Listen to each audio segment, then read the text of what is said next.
Olá, meus amigos, caros jovens, casais, adultos do nosso movimento de Emaús.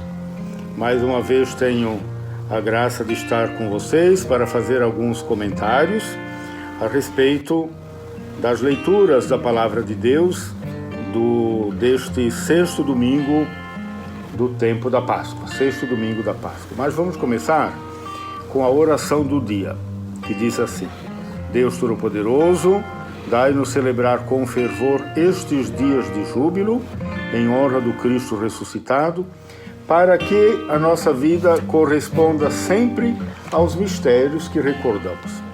Para que a nossa vida corresponda aos mistérios. Que a nossa vida corresponda à liturgia. A nossa prática corresponda àquilo que a gente celebra. As três leituras nos falam do Espírito Santo. Lembrando que, no avanço do tempo pascal, nós estamos nos aproximando da festa de Pentecostes. Então as leituras já começam a nos acordar para o Espírito Santo, que é o grande dom da Páscoa. Vamos nos lembrar que no domingo da Páscoa nós ouvimos a leitura em que o Cristo ressuscitado manifesta-se aos apóstolos, dizendo: recebam o Espírito Santo. É o grande dom da Páscoa.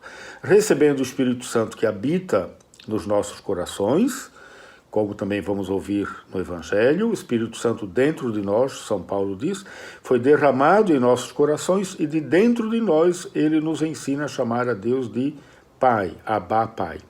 Então, o Espírito Santo nos dá Deus como Pai. E, ao mesmo tempo, nos dá a Igreja como Mãe.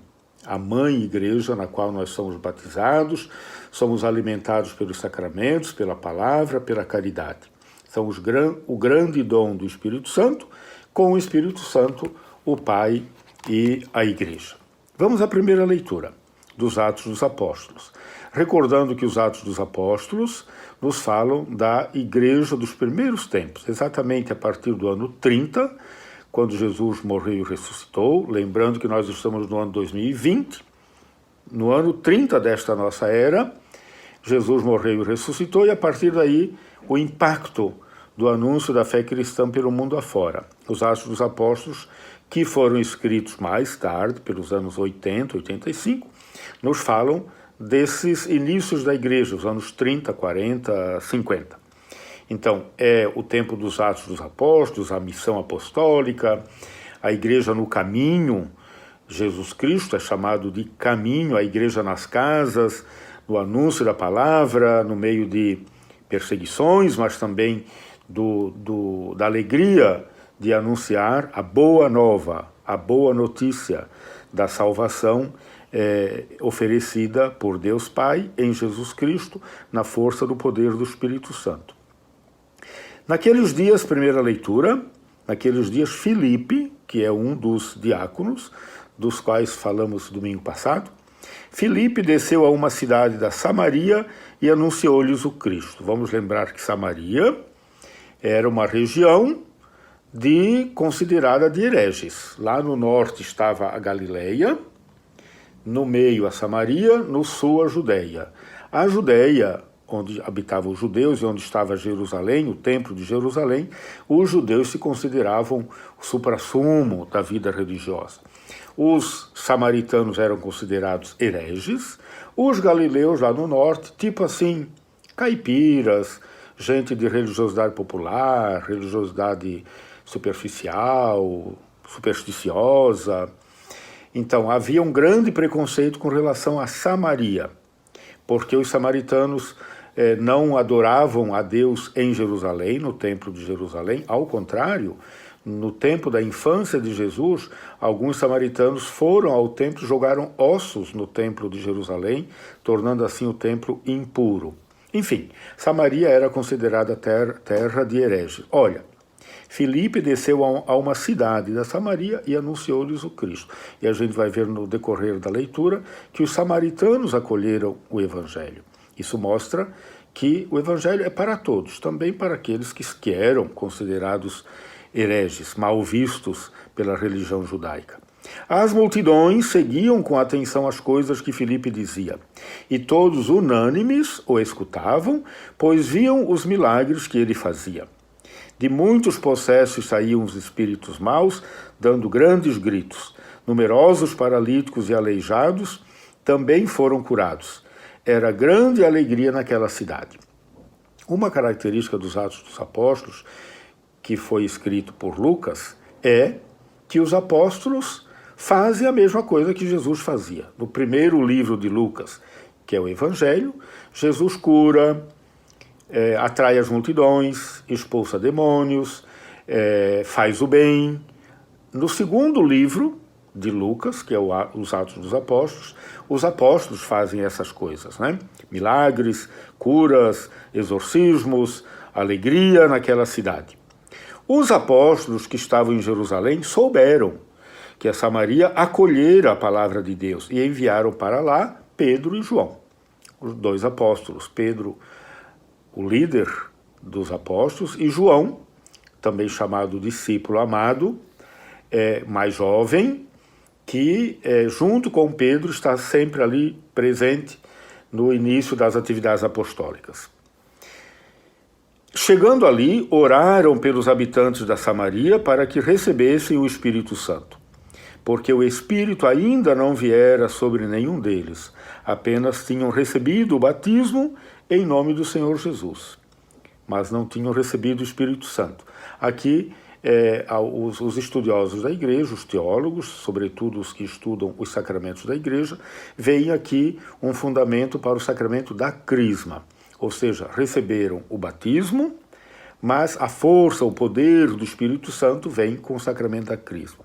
É claro que no batismo já vem o Espírito Santo, né? Mas aqui se quer dizer num sentido mais denso, pleno, forte, né? Ainda não tinham recebido o Espírito Santo, apenas tinham recebido o batismo em nome do Senhor. Pedro e João impuseram-lhes as mãos e eles receberam o Espírito Santo.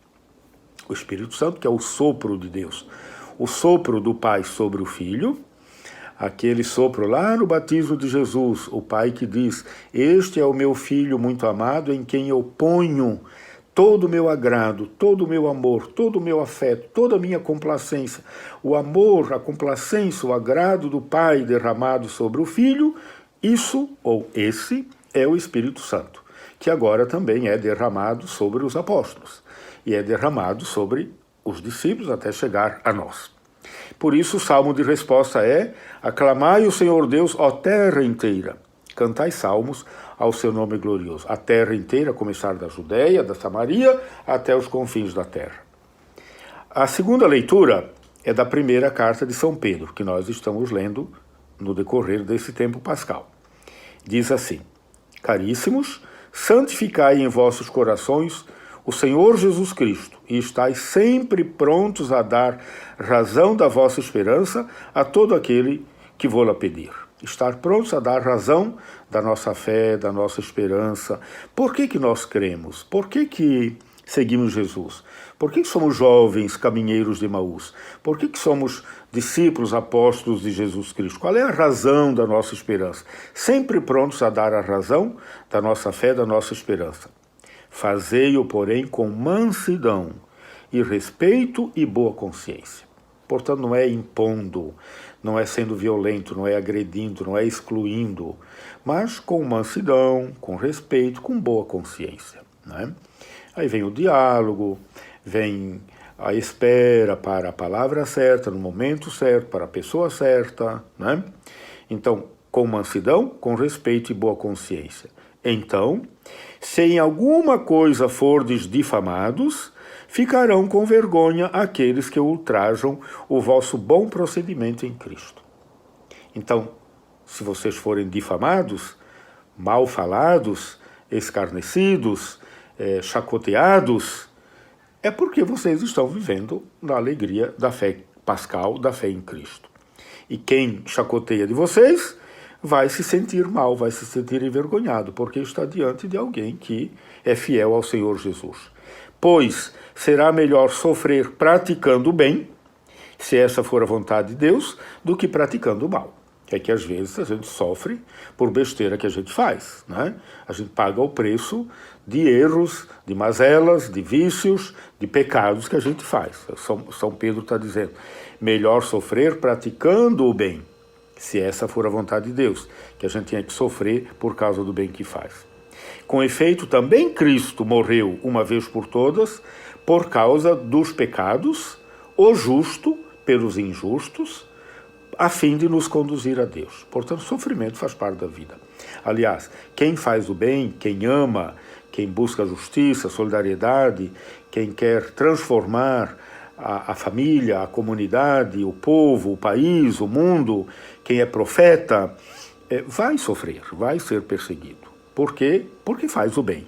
E aí vale a pena a gente sofrer, como disse Jesus Cristo, bem-aventurados os perseguidos em meu nome.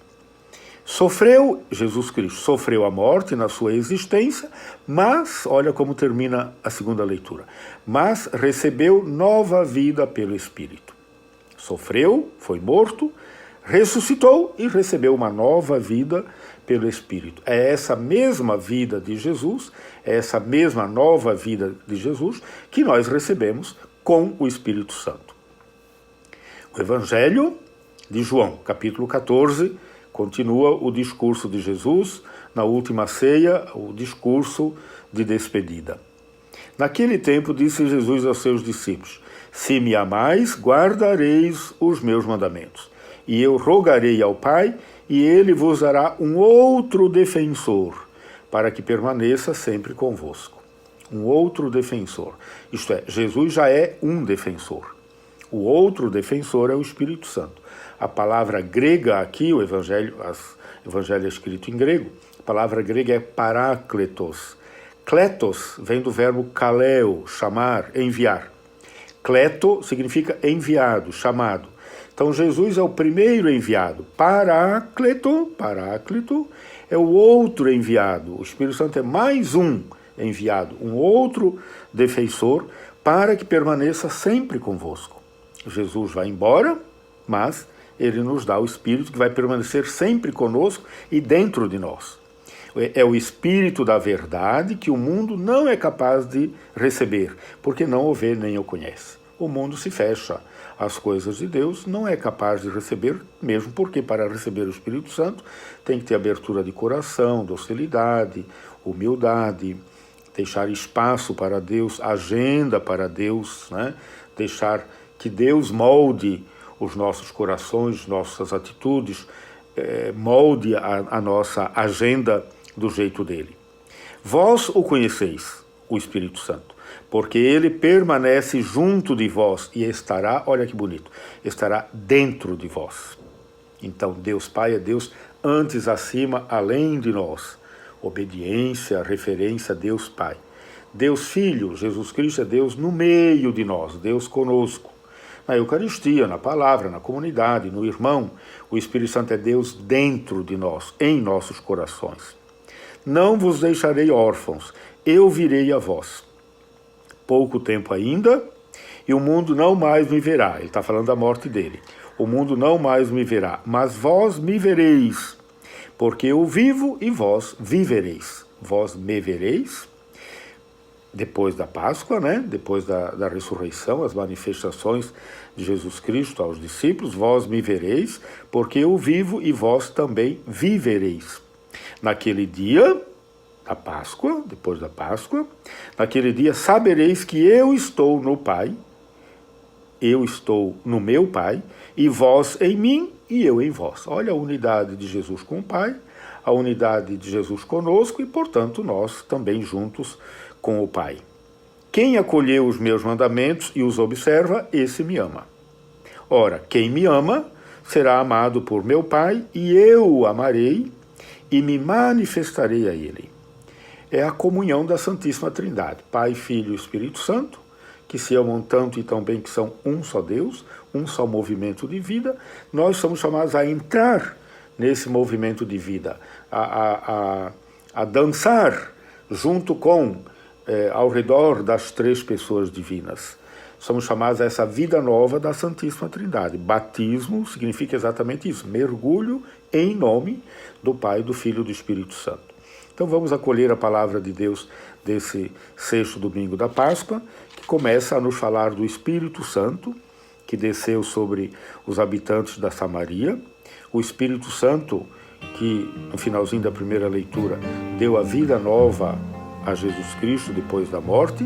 O Espírito Santo prometido por Jesus, que vai estar no meio de nós e mais ainda dentro dos nossos corações, para nos fazer viver a mesma vida de Cristo em comunhão com o Pai. A você, minha irmã, meu irmão, eu desejo um bom sexto domingo da Páscoa, cheio das graças e bênçãos de Deus, da força do poder do Espírito Santo. Abençoe-te o nosso Deus, que é Pai, Filho e Espírito Santo. Amém. Um bom domingo, um bom sexto domingo da Páscoa. Permaneçamos na paz do Senhor, que Ele sempre nos acompanhe.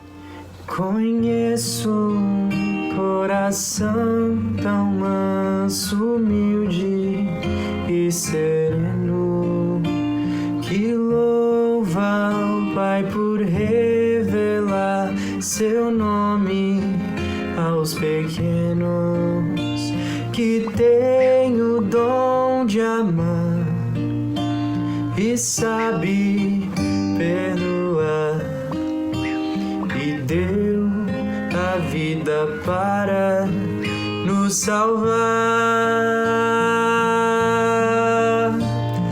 Jesus,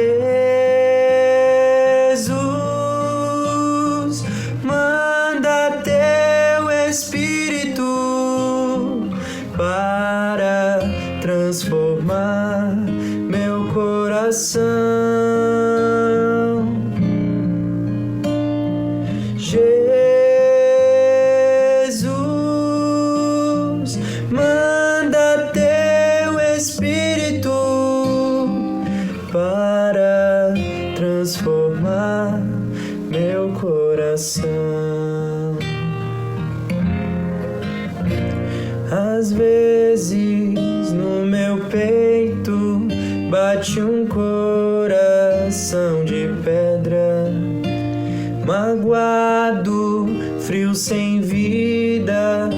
Aqui dentro ele me aperta, não quer saber de amar, nem sabe perdoar, quer tudo e não sabe partilhar. Jesus, manda teu Espírito para transformar meu coração. Jesus, manda teu Espírito para transformar meu coração. Lava, purifica e restaura-me de novo. Serás o nosso Deus, nós seremos o teu povo. Derrama sobre nós a água do amor, o Espírito de Deus, nosso Senhor. Jesus, manda teu Espírito para transformar meu coração. Jesus, manda teu Espírito para transformar meu coração.